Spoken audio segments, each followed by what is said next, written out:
Aujourd'hui, nous allons faire la comparaison entre la GoPro Hero 13 et la petite GoPro Hero.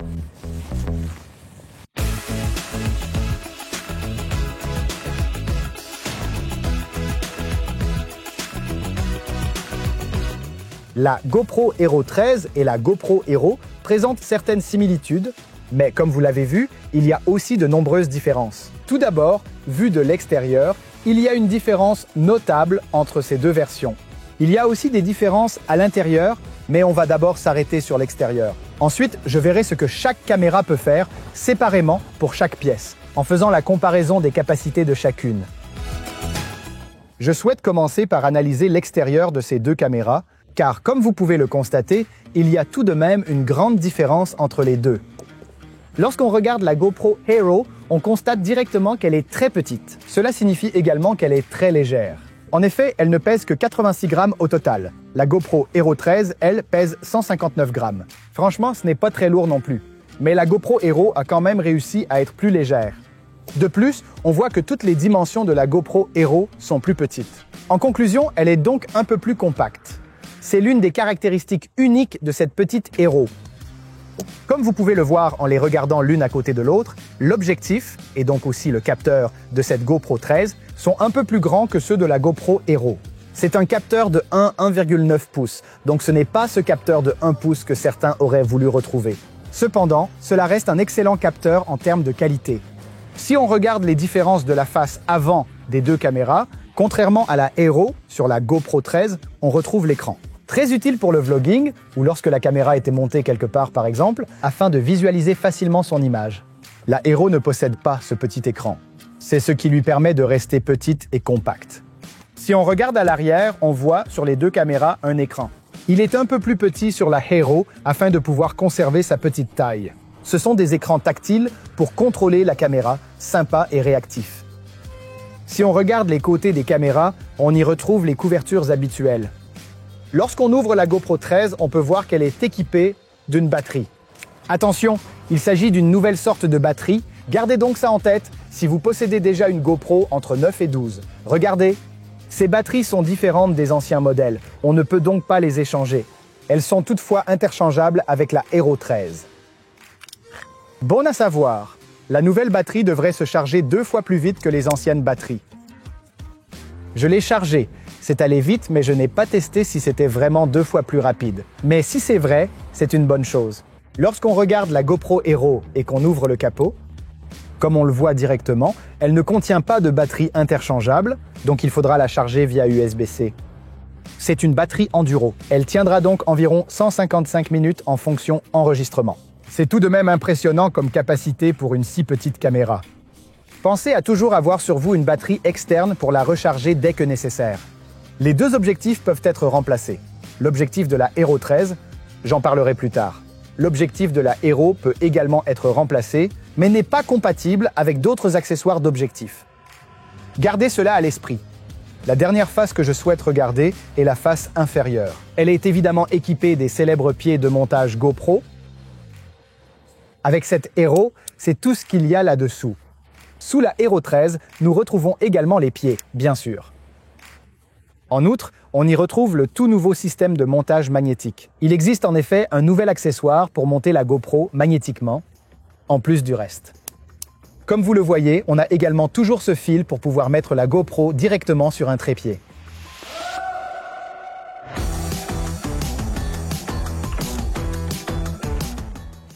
En ce qui concerne particulièrement les fonctionnalités vidéo, la Hero 13 possède tout ce qu'il faut. On peut par exemple choisir de filmer en DRH ou bien de filmer en log. On peut même filmer jusqu'à 5,3K et 4K en 100 images. On dispose de différents objectifs, donc aussi le Super View et le Hyper View. Avec le capteur 8 à 7, vous pouvez obtenir des images horizontales et verticales. Tout ça avec une seule prise. On va maintenant s'attarder sur la Hero. Si on regarde les spécifications vidéo, on remarquera qu'un si petit corps peut entraîner des restrictions, ce qui est assez logique. Avec la Hero, on peut donc filmer en 4K à 25 images par seconde. Si on veut ralentir, alors cela devient 2,7K à 50 images par seconde. Par contre, il n'y a pas de log. Il n'y a pas non plus de capteur spécial. Elle ne nous permet donc pas de faire une découpe verticale sans perte de qualité. Bref, en ce qui concerne les caractéristiques vidéo, c'est un peu plus limité si l'on considère les options. Par exemple, pas de Super View ou Deeper View, on dispose d'un angle de vision allant jusqu'à 165 degrés. La chose la plus importante à propos de cette caméra, c'est, je l'ai déjà dit et le dirai probablement encore, sa forme super compacte. Ce qu'on obtient alors est vraiment cool. Je prends maintenant des photos d'essai. On remarque immédiatement qu'il n'y a aucun raccourci sur la Hero. Avec les GoPro classiques, on dispose de raccourcis sur l'écran. Mais afin de gagner de l'espace, ils ne se trouvent pas sur cette petite Hero. Je ne les utilise pas très souvent, mais une fois que c'est intégré à son flux de travail, c'est peut-être quand même une perte. En termes de comparaison, j'ai essayé de prendre une photo avec les deux. Ce qu'il faut savoir, c'est qu'avec la Hero, une photo fait 12 mégapixels, alors qu'avec la Hero 13, ça fait 27 mégapixels. On peut également effectuer une capture d'écran de 21 mégapixels à partir de sa vidéo.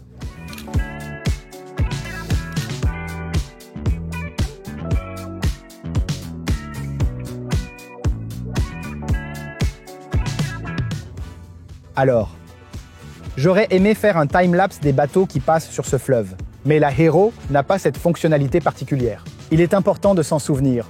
On peut filmer au ralenti. C'est à la portée de tous pour ainsi dire. Dans la fonction au ralenti, elle passe automatiquement en mode ralenti. On peut filmer et prendre des photos normalement, donc pas d'hyperlapse ni de time-lapse, ce genre de choses.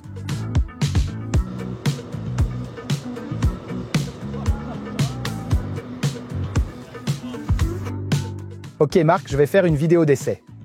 Je vais marcher, mais pas d'une manière trop stable. Vous connaissez déjà la stabilisation de la GoPro. Dans l'ensemble, cette Hypersmooth est super. Mais il n'est pas intégré dans la Hero. En bref, on a donc tendance à retourner à l'ancienne Hero 3+. La blague, c'est qu'il est stabilisé via l'application. Les applications de bureau et pour téléphone stabilisent l'image de cette caméra. L'image brute n'est, elle, pas stabilisée du tout. On le met dans l'application de la GoPro. Et si tout va bien, on reçoit des images stables. Je vais aller par là.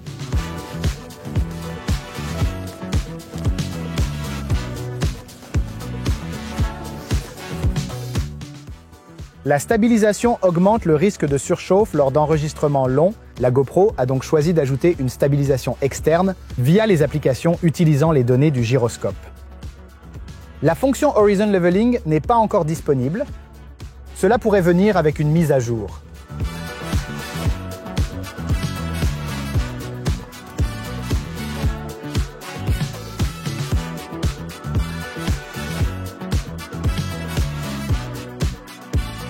La GoPro peut être idéale pour le vlogging en raison de sa petite taille compacte. Je suis en train de faire un vlog avec la GoPro Hero 13 en ce moment. Je me demande comment le son sortira.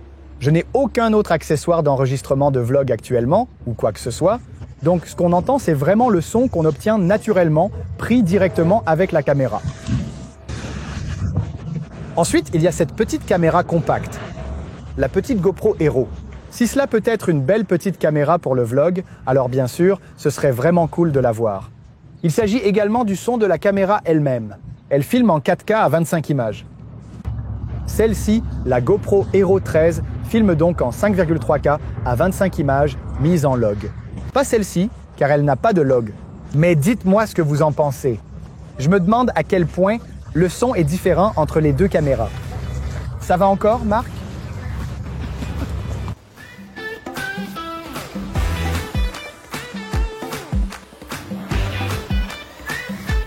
Je veux encore parler spécifiquement de cette GoPro Hero 13 parce qu'elle a quelque chose de complètement nouveau. Pour ça, quelques modifications d'objectifs ont été publiées par l'entreprise GoPro elle-même.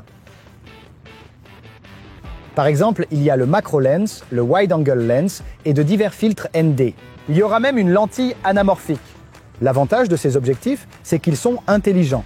Ainsi, la GoPro reconnaît automatiquement quel objectif se trouve dessus. Cela apporte de nouvelles options.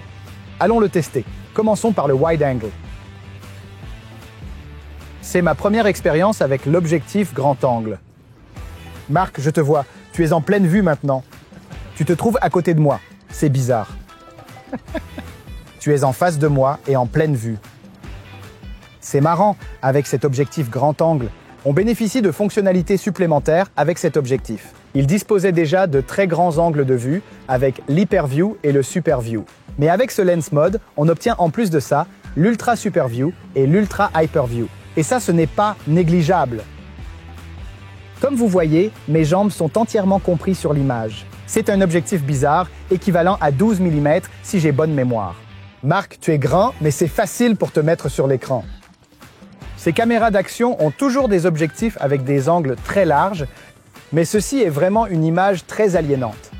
C'est génial qu'on peut utiliser ce type d'effet avec ce Lens Mode. Il y avait déjà ce Max Lens Mode pour les anciens modèles de GoPro. Celui-ci n'est donc pas compatible. Il s'agit d'un objectif intelligent. Intégré à cet objectif, il y a une pièce supplémentaire afin que la GoPro reconnaisse immédiatement le type d'objectif. Dans les raccourcis, on dispose d'autres options. L'objectif plus large et des trucs comme ça. Là-haut, on voit qu'un objectif intelligent a été connecté. C'est l'icône bleue. Dans ce cas, il s'agit du Wide Angle Lens. De plus, tous les accessoires à partir de la GoPro 9 peuvent être utilisés, si j'ai bonne mémoire, à l'exception de la batterie.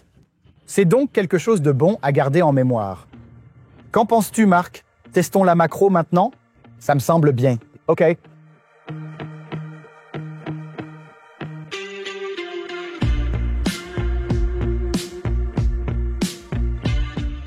Le prochain objectif à analyser est le macro lens. Le but de l'utilisation d'un objectif macro est de réduire la distance minimale de mise au point. Parfois, on entend qu'une GoPro ne peut pas faire la mise au point de très près. Mais avec ce macro lens mode, elle peut maintenant tout à fait bien le faire. Il y a même un anneau de mise au point en dessus pour mieux déterminer le focus que l'on souhaite obtenir pour pouvoir prendre ces photos macro. J'aurais aimé qu'il y ait une sorte d'accentuation sur l'écran ou quelque chose comme ça, de signifiant, afin qu'on puisse voir clairement sur l'écran ce qui est mis en point. Parce que parfois, on doit adopter des angles plus ou moins durs à trouver pour bien voir ce qui doit être net. Cela aurait été bien s'il y avait une marque sur la bague de mise au point, afin qu'on sache à peu près où le focus se trouve. Quand je le vois de cette façon, cela peut avoir des effets assez cool. Je me demande ce que tout le monde va créer. C'est net quand même. Quand je quitte le mode macro, on voit que ce n'est pas complètement net. Dans le mode macro, on voit vraiment les nerfs. Jusqu'où pourrais-je m'en approcher? C'est à peu près tout. Normalement, la distance de mise au point d'une GoPro est beaucoup plus grande et il faut vraiment étirer son bras à fond pour être net. Maintenant, il s'agit de cette distance. Cool! Les derniers objectifs actuellement disponibles pour la GoPro Hero 13 sont des filtres ND. Ce sont aussi des filtres ND intelligents. Personnellement, je suis enthousiasmé par la façon dont cela fonctionne. Par défaut, on peut voir quel filtre ND on a mis dessus. J'ai maintenant installé le ND16. Curieusement, je discutais avec Marc pour décider de quel filtre ND j'allais mettre. Mais comme il s'agit d'un filtre ND intelligent, GoPro vous donne une recommandation. Il s'avère que nous avons une certaine idée de ce que nous faisons, car, selon la GoPro, ce ND16 que nous avons mis est en effet le bon choix. Pour plaisanter, j'y mettrai plus tard un ND4, juste pour voir ce qui se passe au niveau de l'écran. J'ai maintenant le ND4 dessus. Ce que j'espérais qu'il se passerait se produit réellement. Je vois à l'écran que j'ai un filtre ND4 dessus, mais il y a une flèche vers le haut à côté. Cela signifie que mon ND sur la caméra est faible et bloque trop peu de lumière. GoPro recommande d'installer un filtre ND plus élevé et on peut le voir directement sur l'écran. Il le calcule donc en fonction de la vitesse d'obturation. C'est facile à dire, si on a une fréquence d'image de 25 images par seconde, on souhaite avoir une vitesse d'obturation d'un 50e. D'ailleurs, nous avons déjà fait une vidéo à ce sujet que vous pouvez regarder par ici. Quoi qu'il en soit, c'est vraiment cool qu'on n'ait plus besoin de penser nous-mêmes à cela avec la GoPro, tout en obtenant toujours un joli flou de mouvement sur ces photos. Voici la nouvelle monture dont je vous ai parlé, la monture magnétique. On peut la clipser directement dessus, par en dessous. On appuie sur ces deux éléments et le système est doublement sécurisé, à la fois avec l'aimant et avec ce système de serrage. Je vous entends penser que la concurrence le fait déjà. C'est vrai, mais là, ce n'est que d'un côté. Donc, seulement de face. Mais avec la GoPro, ça peut aller dans les deux sens. C'est très utile si on a la monture déjà posée sur quelque chose. On peut choisir où il va et dans quel sens. Ce support spécifiquement est chouette, car il possède une rotule. On peut la dévisser. Elle part dans tous les sens. Bien joué!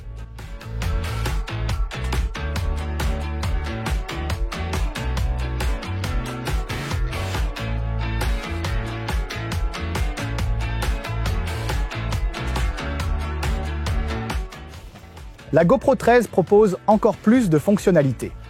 Par exemple, la connexion Bluetooth direct, afin qu'on puisse y connecter un microphone Bluetooth.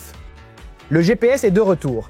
C'était bien entendu une fonctionnalité très demandée, de sorte que lorsqu'on est à moto ou sur des skis, le GPS peut mesurer sa vitesse et la superposer sur les images pour que tout le monde puisse voir la vitesse en direct.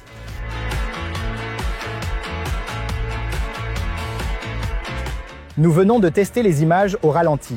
La GoPro Hero 13 est équipée d'un burst slow-mo, ce qui signifie qu'il peut notamment réaliser des vidéos de 5 secondes, par exemple, mais en 5,3K à 100 images. Alors on obtient un ralenti un peu bizarre. L'avantage est qu'il ne consomme pas beaucoup du mémoire de stockage. Mais à quoi cela ressemble-t-il? Marc a fait de son mieux.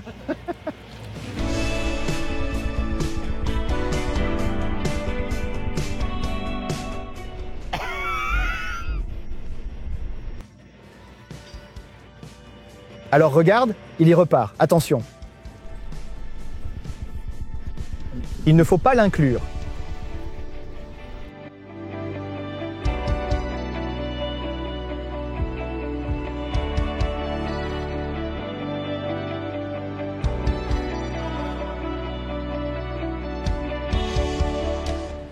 Deux GoPro très différentes, chacune avec des options de déploiement uniques.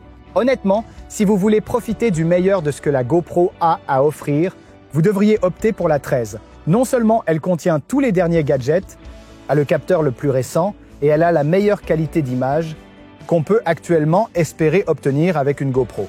Mais qu'est-ce qui rend la Hero si unique? Je l'ai déjà dit et j'avais dit que je le dirais encore, c'est cette taille vraiment compacte. C'est également une très belle GoPro pour débutants.